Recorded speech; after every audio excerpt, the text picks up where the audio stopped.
How's everyone doing?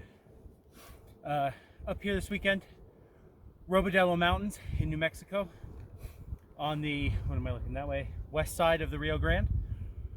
Got to come, boys got to play on the river. It's the MO, I guess, for all our outdoorsy stuff. They have fun, they do their crazy playtime, they tire themselves out, and then Sarah eats her, there we go, pack lunch, and reads a book, and I get to come do this shit for quite a while. I've been out here up and down this side of the river, coming up a couple of the different washes here. But today's video is about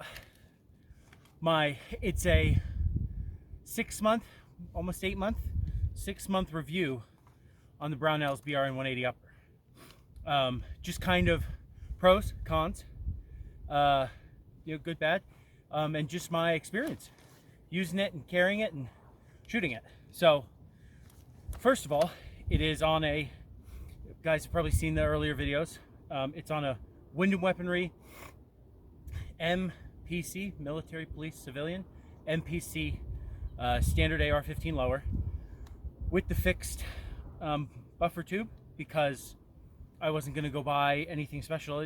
The whole point of this was to be able to put the upper on whatever AR-15 lower you wanted. The folding stock thing isn't a necessity for me. I really could care less about it. So that's why I still have the full stock. Don't have the spring or the buffer recoil, the weight in the back, the recoil reducer in the back. I mean, I guess you could put it to make it a little heavier, balance it out more, because the fore end on the BRN-180 upper it's pretty hefty, it's pretty chunky. So that's the lower. Pistol grip is a BRN-10. Did a review on that. It still stands true today. Best pistol grip I've had. Basic Repro Car 15 stock. So that's the lower. Spec trigger, same safety, all Wind and Weaponry. So the upper has performed phenomenally. Since I've had it, and it's really the only gun I've shot, I've maybe put 200 rounds through my AK in the last 6 or 8 months. I've put almost 1,000 rounds through this upper, which, I got 10,000 rounds on this platform. I've got, 8,000 rounds on this platform. Yeah, well, I don't have those type of sponsorships or money to be able to buy that much ammo and pew pew pew and get rounds on a thing. And that's 1,000 rounds rough. Yeah, that's about 1,000 rounds, maybe 900 through this upper. And that's all target shooting, and not like pew pew pew pew, pew as fast as I can, like actual distance and I guess applicable shooting, right? So pros, obviously fits on the AR-15 lower. I've actually cleaned it twice the whole time. Wiped the little rods, the recoil spring rod, retaining rods. Wipe down the recoil spring. I haven't even taken the bolt apart because it's not really that dirty. And that's it. That's all I've done for cleaning. So cleaning wise, maintenance wise, piston, haven't even adjusted the gas for the adverse setting that they do, none of that. I did that base coat originally, the original video of shooting it, dialing it at the range. Had that light sand tan color paint on it. It's starting to show in a lot of the places it's worn. I've done 2 coats of baby poop on it. You can see the spots where it wears around, right?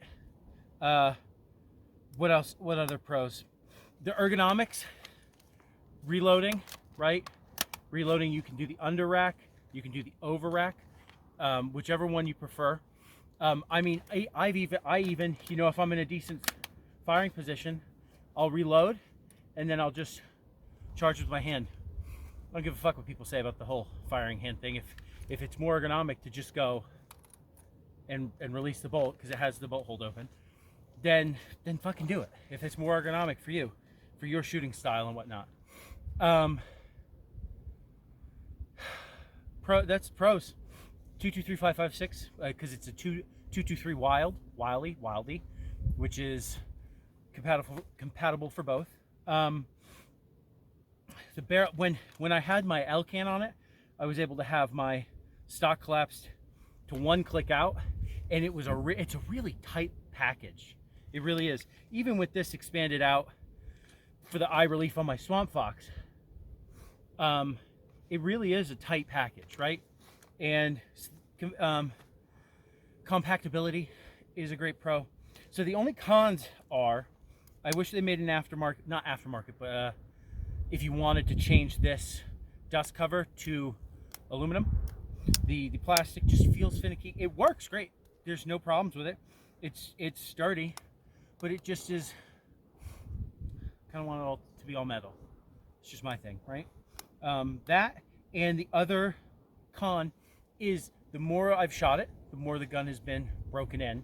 The recoiling, the recoil springs and their little guide rods, because they're still under a little bit of pressure when they're pushed in and it's closed. When you pop your retaining pin out to hinge it open, if you let it like swing down and kind of catch itself, you know, swing down and click, they'll go shooting out. So you kind of have to be, you got to be in the mindset of popping the pins and then keeping your hand so it doesn't do that. And that's really the only con, is those recoil pins kind of popping out like that. That's about it. I haven't had any other cons. I haven't shot it suppressed. I don't have a suppressor. I probably never will, because I'm not going to pay a tax to the government to put something on my gun that in any one of my settings isn't necessarily applicable. Yay, noise reduction. Don't care about that. I really don't. So, you know, shooting it suppressed maybe be different. The other, it's not a bad con, it's obvious, is it's not an AR-15. So parts compatibility, very hard. But it's kind of why I put it on an existing AR-15. If something were to happen with like the charging handle or something with the bolt or the firing pin or even one of the springs, I would just put my AR-15 upper back on this, throw my EOTech or just iron sight on it, and I would use that while I was remediating the issue with whatever was wrong with this. That's really the only major con, is compatibility. So yeah, is it worth the price? Yes, it is if you already have an existing rifle. But if you think that you're gonna buy the upper, put the lower together, and you're gonna make a BRN-180 from scratch, and that's gonna be your only rifle, don't do it, because not everybody has one. Even if your whole team, group of guys, all decided we're gonna have uniformity, we're all gonna use BRN-180s, you still need a shit ton of spare parts. So that's what makes it great that it uses an AR-15 lower, because you can get all those fire control group, safety, grip. You can do all of that AR-15. But when it comes to the upper, when it comes to the bolt carrier group and everything like that, that's when you kind of like. So that's the only con, is the compatibility. So is it worth the money? Yes, but don't make it your only rifle. Save up and get it. And it's not. I wouldn't even say it's not gimmicky. It's not. It's a tool. I would use this just as much as I would use my AK. It's just great that compatibility. It uses AR-15 magazines, and it shoots 223-556, which is easier to get here now in the United States, and I have a ton of. You know, I honestly only have a couple hundred rounds of 7.62x39, and that's why I rarely go out shooting my AK, because I've made the video before about my usage for my AK. I'm not going to be using it in the same application as this. It's going to be a brush gun kind of thing. So I know where it shoots. I know I dry fire. I have snap caps for my AK, so I dry fire out of this too, because I got to practice. You know, it kind of comes second nature if I've been utilizing my AK to reload this and under. But that's the other thing with this dust cover, is if it's closed and you reach under the rack. I mean, I remember making that on my initial video. That's the initial con that I noticed. So there you go. That's the update. 6-month update. Pros, awesome. Couple cons, nothing terrible. Doesn't make it so you wouldn't get it. Would I trust this with my life? this is what I've been carrying out in the mountains, the woods, then yeah, I trust my life with it. It works. I haven't had, the only malfunctions I've had with it was when I was shooting. I had 60 rounds of Wolf Tula steel ammo, and in my when this was a full AR, wooden weaponry, and I even think one of my Pops ARs, back when we were living in Maine, I still had the same amount. Like I think I got 200 rounds, so 10 boxes of it, and I was down to my last 3 boxes of it because I don't shoot it, because the only malfunctions I've ever had with this was out of those 3 boxes, out of those 60 rounds, I had 6 failures to eject. And it caused a double feed. And then and everything else I've ever shot out of this, all brass, is great. But I had the exact same failure to eject issues in my AR and my Pops AR from that Tula ammo. So I know it's an ammo issue. It has nothing to do with the gun. So feed it good ammo. Don't feed it steel. I'm done with my steel ammo. that was the last 3 boxes of steel 223 I had. I won't get any more.